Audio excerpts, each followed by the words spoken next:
আত্মহত্যা করতে যাচ্ছিলেন? না না, আপনি বিশ্বাস করুন, আমি আত্মহত্যা করতে চাইনি। আসলে আসলে একটা শয়তানের হাত থেকে বাঁচতে গিয়ে আমি আপনার গাড়ির সামনে এসে পড়েছি। আপনার সঙ্গে আমি যুক্তি করতে চাই না। তাছাড়া আপনি একা একা বাড়ি পৌঁছতে পারবেন তো? তাহলে আমাকে বলুন, আমি গাড়ি করে আপনাকে বাড়িতে পৌঁছে দিই। না মানে আমি, তাছাড়া আপনার বাড়িতে যে আছে বাবা মা আত্মীয় স্বজন, তাদের ঠিকানা দিন, আমি আপনাকে এখনই পৌঁছে দিয়ে আসছি। নেই আমার এই পৃথিবীতে কেউ নেই। মা তো সেই ছোটবেলায় মারা গেছে। এই বিশাল বড় পৃথিবীতে আমি কি বড় একা। এসব আপনি কি বলছেন? তাহলে আপনার বন্ধু বান্ধব আত্মীয় স্বজন নেই? কেউ নেই, আমার কেউ নেই। তাই তো আমি আপনার কাছে অনুরোধ করে বলছি, আমার একটা নিরাপদ আশ্রয় পৌঁছে দিন, যেখানে আমি ভালো থাকতে পারবো। আমি আপনাকে কথা দিচ্ছি, আমি আপনার কাছে সারা জীবন কৃতজ্ঞ থাকবো। ও মাই গড, এখন তাহলে আপনি কি ভাবছেন?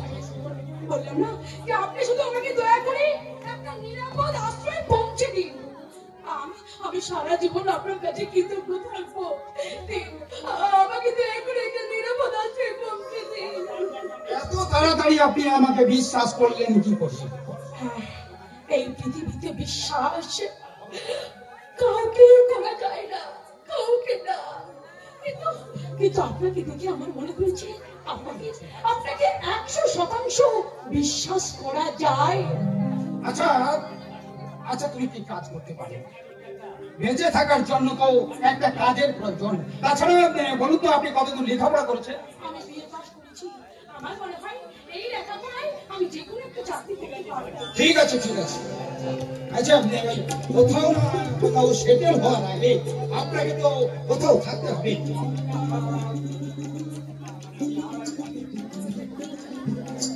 হ্যাঁ, তুমি আমাদের বাড়িতে থাকতে পারো। তবে হ্যাঁ, যদি তোমার কোনো আপত্তি না থাকে। তুমি যেভাবে নিরাপদ আশ্রয় চাইছো, আমার বাড়িতে তোমার কোনো অসুবিধা হবে না।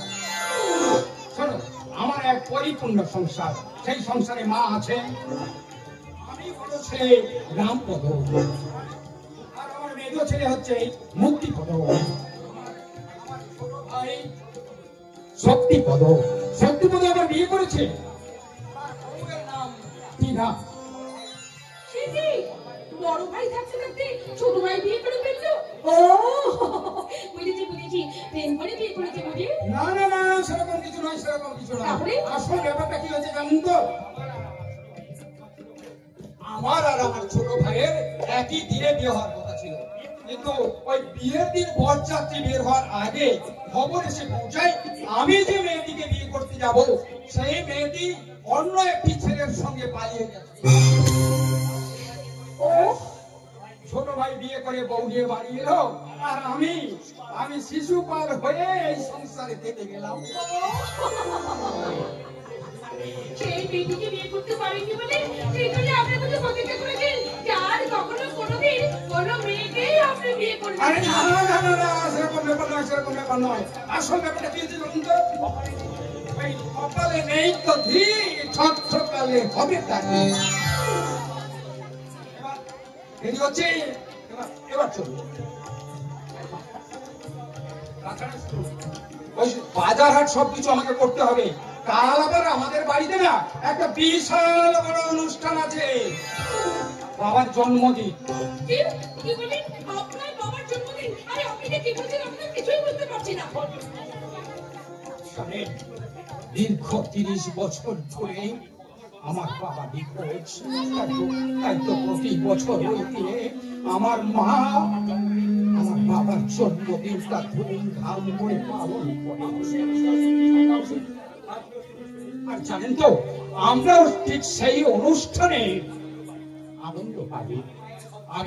আমি মায়ের সৎ ছেলে, আর 2 ভাই মায়ের আসল ছেলে। কিন্তু ভাগ্যের পরিহাসে আজ আমি মায়ের আসল ছেলে, আর 2 ভাই হলো সৎ। ও হ্যাঁ, ভালো কথা, আপনার নামটা যেন কি? আমার নাম পরিসেন। আপনি দেখছি ভীষণ তাড়াতাড়ি সবাইকে আপন করে নেন। আচ্ছা আচ্ছা, আপনাকে একটা কথা জিজ্ঞাসা করবো? হ্যাঁ বলুন। আপনি কখনো ওই কাদামাটিতে চলেছেন?